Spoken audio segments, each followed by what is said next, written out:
All right, so we're rolling.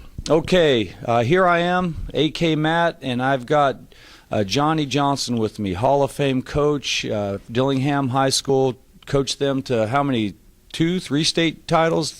Three state championships that Dillingham has. And we are at the 3A state tournament in Nikiski. And we're going to do an interview and talk about the new seeding criteria and how it's kind of shaken out and impacted things this year. So, Coach, it's now Saturday morning. You know, it's day 2 of the tournament. The seeding announcement was done Thursday night. You've had a day or so to see how it played out in the brackets and to kind of digest it a little bit. What are your thoughts on this year's seeding criteria? Put it quite bluntly, it's terrible. It's not fair to the kids that have worked all season long to get a ranking, to get a winning record, and then because they don't win the region championship, they are not seeded. And region champions that are seeded that come from different regions may not be the best top 6 kids, which you're seeing happen here right now. So, and what you look at not only on the front side, but then when you look at the back side, which is happening right now, there are wrestlers that should, you know, you always have to win, but there are wrestlers that should placing, but they're meeting each other early on the backside and getting knocked out. So we're not really seeing the best top 6 kids in each weight class. A couple of them sure will play out. But it's not really a true seeding of the wrestling tournament. State tournament. And Coach Dudley, it's day 2 of the state tournament. We're here to talk about the seeding criteria, the new seeding criteria for this school year, and how it's affected the kids. And so I wanted to get your take on how things are going so far. What do you think about it? I think it was badly done. That a lot of kids did not get the opportunity they should have had because by going with the conference champions as the top seeds, shuts out some kids that all the coaches knew should have been seeded higher. It put them in against some of those head-to-head matchups that should have not happened till later in the tournament, both on the championship side and on the consolation side. Okay, Coach, it's like I said, it's day 2. You've had a chance now. The seeding announcements were made Thursday. You've had a chance to not only see how the brackets were set up initially, but how that's played out as the tournament has progressed. So what are your thoughts on the seeding and how it affected this tournament? It's real unfortunate, really. It's the kids that are affected. There's several kids from around the state that should have been seeded, and to be in a situation where you only seed in the conference champions out of 5 conferences, you might have one bad match last weekend, and it happened to several people. Including my heavyweight. We had he was 13-1 all season versus small school kids, and then he drew the number 2 seed, which was the ACS finals. That was just one example. And that match took place in the first round, right? That was the very first match of the tournament for him. So both of them. You have the ACS invite finals taking place in the first round at state. Yeah, ACS, for those out there that don't understand what ACS is, that is basically a pretty solid preview of what can happen at the state tournaments. And that's just one match. You look at Dingwall from Wrangell. He goes into overtime at ACS with Hanson, and could have gone either way. He could have been 1 seed all the way, but he definitely should have been a 2 seed. Now he's got to wrestle in the backside. So. And watching him wrestle this morning, just kind of being out there. So those are the kind of things that are affecting these kids where, just too unfortunate. So. Representatives from each region. So you've seen the evolution of all the different ways of seating this tournament. Yes, I have. So given that you got that institutional knowledge going back to the mid-'80s, how does this current system rank? Is it? It's at the bottom of the list. This is as bad as it's been. Yes. might be done in the future. But give us the background, if you could, on where we came from and what brought us to the point that the seeding criteria got changed. Okay, well, I'll start off by kind of giving a background a little bit earlier than when I came on staff. Okay. I came on staff for ASAA in 2010. In the 1990s, the tournaments, most of the tournaments were combined. It might have varied from year to year depending on where the seasons were, but 4A coaches seeded the 1A, 2A, 3A, and the 1A, 2A, 3 coaches seeded the 4A tournaments. Then in the early 2000s, that changed. The board decided to go to this criteria where you would seed 6 in each weight class, and it was based on then having a seeding criteria that the board adopted. They adopted it in 2003, and it was a little bit more specified in 2011 with the conference records. What they decided to do, though, was coaches would send in information, basically their record and their individual match record sheets. Now, where some of the problems had been coming in is we would have missing paperwork for wrestlers. You know, you have 16 in each weight class, and we'd end up getting 12, you know, or in some cases we would get 10. Other things were we had people, it was incomplete. You know, you'd have some matches that were marked as exhibition, but yet some of those same matches on the other kids were marked as regular season matches. So which one is it? And then you'd have things like, you know, they just leave things off. One that was really popular was if a wrestler lost a match, that was just not on their sheet. So there'd be times where in the seeding meetings you'd look, well, this kid wrestled this kid and they lost, or he won, but yet on the kid that lost, supposedly, it's nowhere to be found. So there was a lot of those things. That led to a lot of problems with the seeding committee, trying to get the right people in the right spots. Right. Then what happened is after that whole process, the seeding committee would take anywhere from 8 to 14 hours to seed these tournaments for state. Then you get to the seeding meeting, you reveal the seeds, and then all this inaccuracy in the paperwork comes out to light. Well, no, that kid didn't do that actually, it's really this. And that led to a lot of problems with, you know, you just spent all this time doing that, and then all of a sudden in the coaches meeting, because they didn't put the right information, or whoever didn't put the right information down, the seeding committee has to go back and spend another hour trying to seed, you know, a few different weight classes. Mm-hmm. So that's kind of where we were. That's where we were at. The ASAA board and the ASAA staff had really asked and put out lots of emails and talked to coaches. Hey, you guys need to get the right stuff in there. Whether it's your managers, you, whoever's doing it, you guys are responsible. Need to get that stuff in. Okay, let's talk about that real quick then. So okay. ASAA reached out to the wrestling community.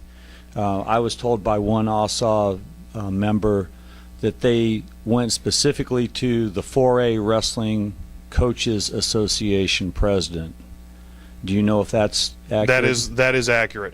That happened, let's see, last year and the year before. I know that we have reached out. I know since I've been on staff, I've actually emailed wrestling coaches reminding them, make sure this stuff is in during this time, make sure this stuff is accurate, make sure this is... So I know it's getting out there, and I've had conversations with wrestling coaches about that. So I do know that it has been happening as far as us trying to reach out. The other side of that coin is I don't know of a 3A coach that was ever presented that this was going to happen. The first I heard of it was at the Region 1 board meeting in September when ASAA had made the decision to do this. We weren't asked, talked to, or anything else, to my knowledge. Okay, Dudley, you're also the president of the 3A Coaches Association, correct? Yes, that's correct. Okay, so at the seating meeting, the ASAA rep, Mr. Isaiah Freeman, said that in general, coaches their input had been solicited before ASAA went to this move of seeding conference champs and placing their runner-up on the opposite side, that ASAA had solicited input from coaches. Do you know of any of your members, any of the 3A Coaching Association members that were contacted? No, not a single one. And as the president, you were not contacted. No, I was not contacted. So if there's one guy in 3A wrestling that you would think would have been contacted, it's probably you, right? I would hope so. On Thursday night, when we had the seating announcement meeting in the auditorium here at Nikiski, the room was universally shocked and surprised and blindsided when you said that the wrestling community had been consulted. And if there was anybody in the room who had been consulted, the vast majority of the people didn't know about it. I mean, it was a mystery to the vast majority. And there's key people from the wrestling world that are in that gym. You know, Coach Johnson from Dillingham, Coach Lieb from Bethel, Dudley Homleveg from Nome. I mean, these are Hall of Fame guys with a gazillion years of wrestling experience and street cred. Mm-hmm. And they weren't consulted. I was a little shocked myself that during that seating meeting, the coaches meeting on Thursday, that so many people said that they didn't know and they were surprised. That actually really shocked me, because I know for a fact it had been out there, it had been on agendas, it had been discussed at length at board meetings with input from regions saying, this is what my region says, this is what my region says. So, and I really like our region reps. I think they do a great job for us. So I was actually really surprised, and to be honest, I was kind of blindsided by that in the seating meeting. I really didn't even know what to say on that. At what point did ASAA, the staff members, decide that the system as it existed was unwieldy, it was insufficient, it wasn't working, and that it needed to be changed? Well, I can speak to only since I came on staff. My first board meeting was in October 2010. And my first board meeting, we brought up, the ASAA staff brought up that the wrestling seating system is broken. It's not working. We're having some problems with it. The ASAA board then instructed us as staff to go back and find out, give us some options. What are different things, what are different states doing? What are different things happening out in the rest of the United States? So Russ went out there, primarily Russ Schreckenghost went out there and saw what other states did. When Russ and I and Gary would attend Section 7-8 meetings, which is the 11 most western states, we would ask, we would do some research. So over the next year, that first year of 2010, we were doing research and reporting back to the board on things that we found. Then in 2011, more proposals were starting to firm up. One was random draw everything. Another one was seed the region champs, the conference champs only, and everything else is drawn in. The other one was what we have now, region champs and then the conference runner-up on the other side of the bracket. Now, did all these proposals come from internal to ASAA, or were some of them coming from wrestling coaches? Some came internally. We started off with the internals. I know Russ had talked to some people in the wrestling community here in Alaska, and we talked to people outside of just what other states do. After things went out there, basically how it works is, for those who don't know, if the staff recommends something or a region rep wants to propose something, what happens is after that is proposed or talked about, regions are required to go discuss that at their region meetings and with the rest of their athletic directors, and if the athletic directors then choose, obviously, coaches. I've been to a lot of athletic director meetings because I was once an athletic director. I know that there's a lot of coaches in the room, and coaches primarily end up being athletic directors. So that's how that works. Then the next board meeting, they report back, and people say, you know, they like this, they don't like that. That's kind of how that ends up going. What happened with wrestling is we sent stuff out. Regions then took back, region reps took back to their region the 3 options that I had just mentioned, because we had kind of whittled some of those other ones down, because other states have, you know, sectionals and, you know, state semifinals, and we're just not equipped to do anything quite like that. So region reps came back and said they don't like they hate the random draw. They don't want that at all.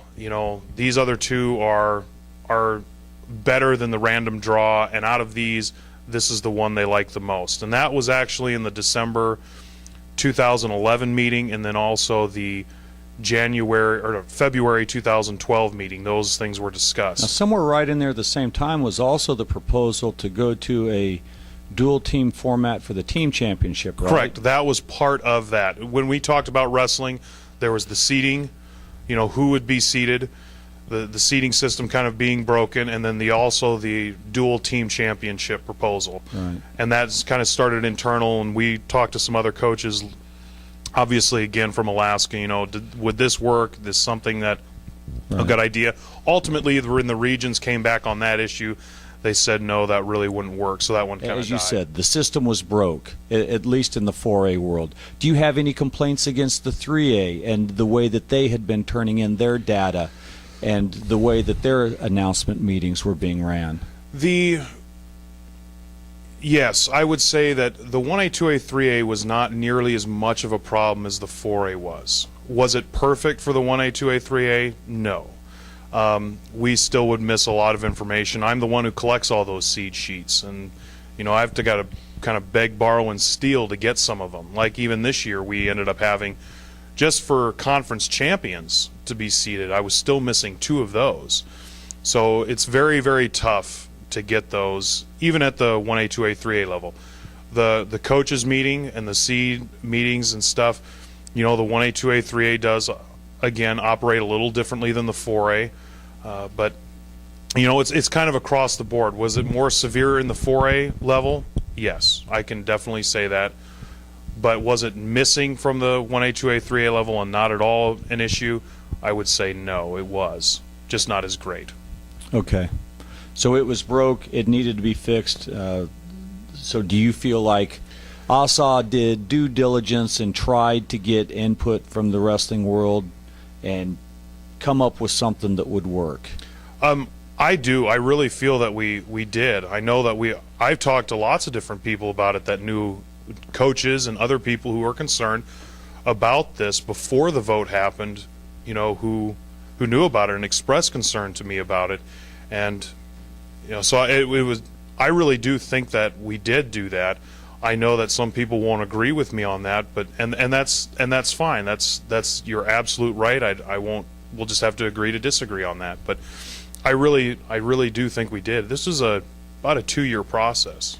I've been talking to coaches from all over the 3A world here for the last day and a half, and they are universal. Everybody, the point that they keep shouting is it's not fair to the kids. Okay, the problem may have been caused by whomever. Poor record keeping, not doing, meeting responsibilities and getting records submitted properly, improper conduct and decorum at announcement meetings, okay, whatever it was. You now have everybody's attention because the kids are being directly impacted. And so believe me, you have the 3A coaches, you have their attention. They understand. At heavyweight, we have the ACS Invite Finals match took place in the first round. Which wrestling enough to know that the ACS Invite is, it's a big tournament. It's just one notch away from being a state tournament. So that was real astounding to some seeds. And the coaches have been sitting in here giving me example after example of, it is just so common in wrestling as opposed to other sports that I'm unaware of, that you'll have great kids stacked up in the same conference. The AKMat conference in '95, you've got what's probably the 3 best and maybe 4 of the 5 best are all coming out of AKMat, and so only one really gets seeded and the number 2 gets placed opposite, but then you've got 2 other studs that nobody wants any business wrestling early that are just in there floating around getting randomly drawn, and people are suffering because of that. It's not only not fair to the kid who doesn't get seated, but it's not fair to the kid that has to wrestle that stud earlier than he should have. You're getting put to the backside. You're taking a loss earlier than you should have, which is putting kids out. So I guess my next question is, do you feel the pain that these guys are feeling? You've sat here at the tournament now. You were in the announcement meeting. You heard some of the concerns before the first whistle blew. You've been in here watching this tournament for the last day and a half. You know, they're in there wrestling the backside semifinals right now. And there's a lot of coaches that are hurting for their kids because they know them and love them and care about them. And it is way, way less fair than what everybody's used to. No, I understand.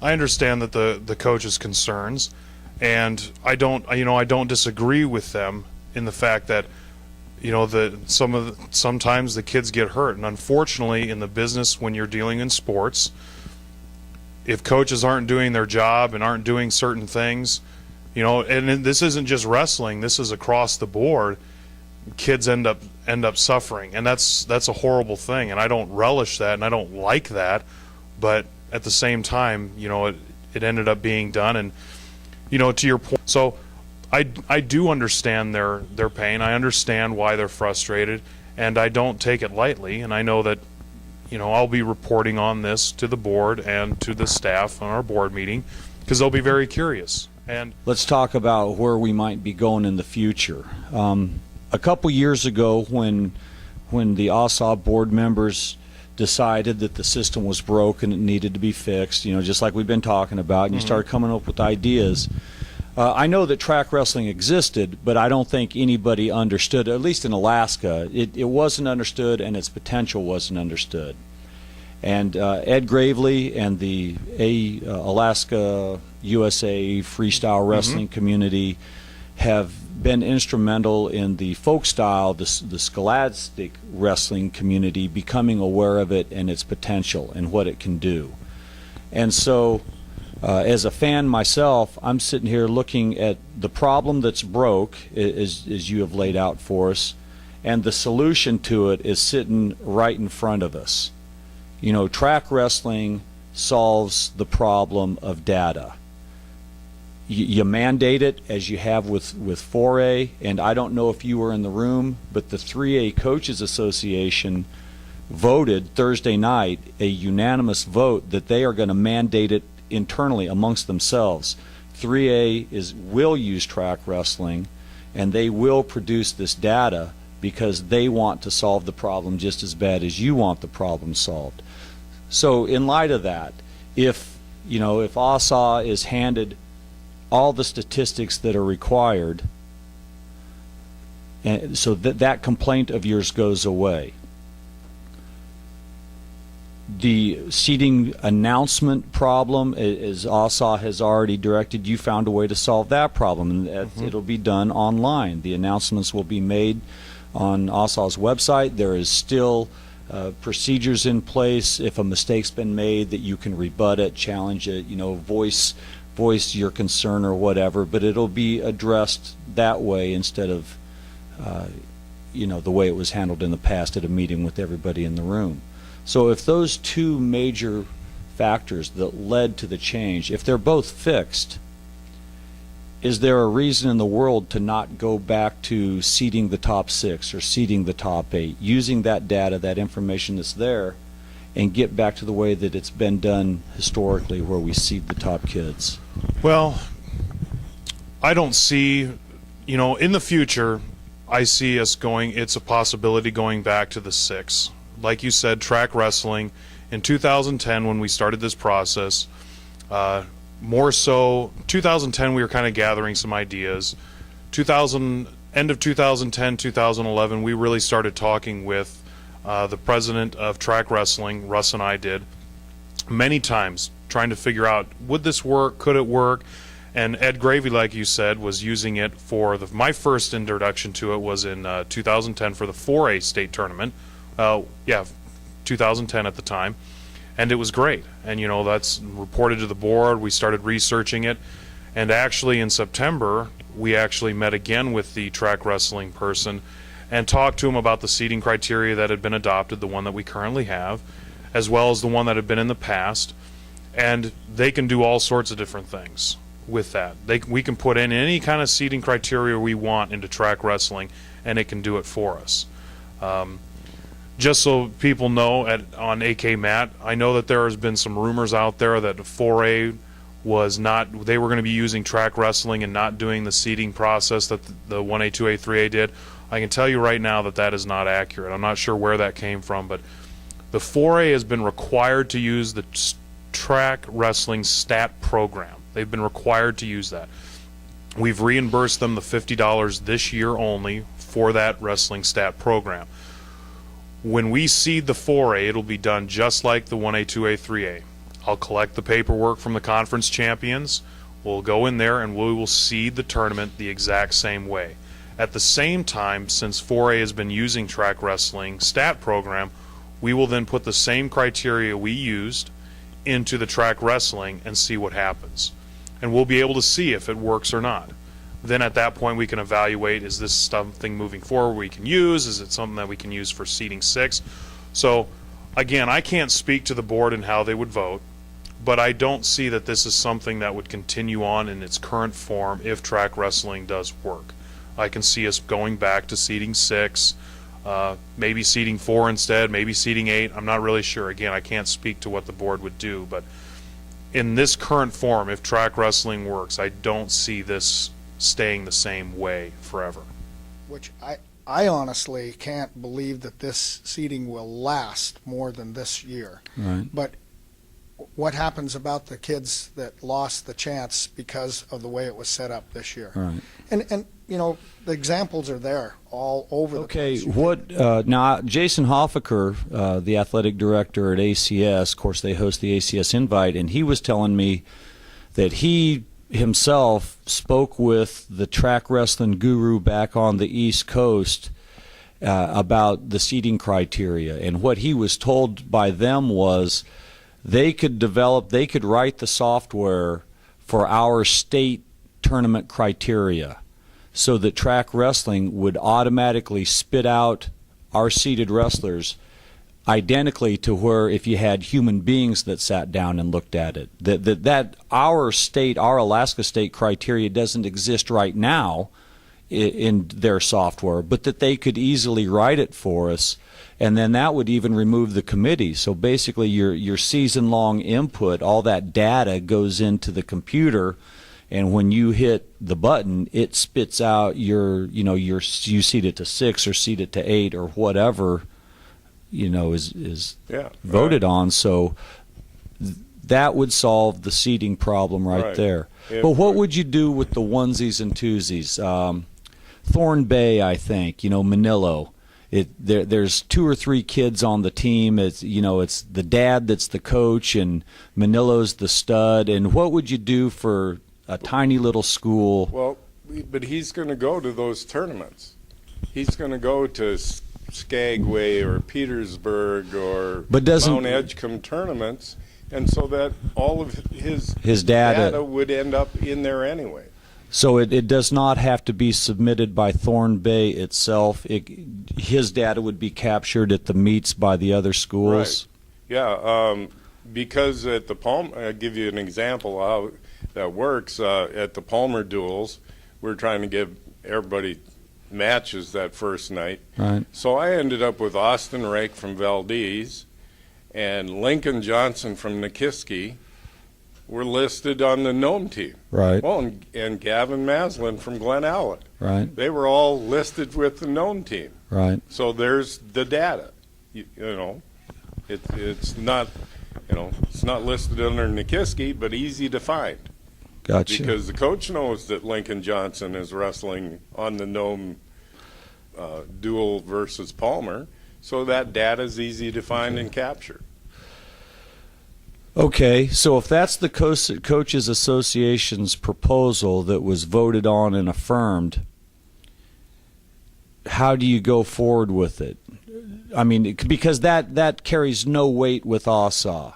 You have to go through ASAA's procedures of getting your athletic directors or your activities principal, whoever it is that goes to the region meetings, they've got to make that vote at the region meeting representing you. How do you move it forward? Do you just go back to your host schools and try to convince that person of the importance of this, or what? Yeah, well, that's the basic idea is to have the proposal. Hopefully Jason's got it all written up so we can type it up nice and neat. Right. And then we can email it out to all the coaches, but we can also email it to the region reps, that this is what the Coaches Association would like to see happen. Okay, and it was a unanimous vote.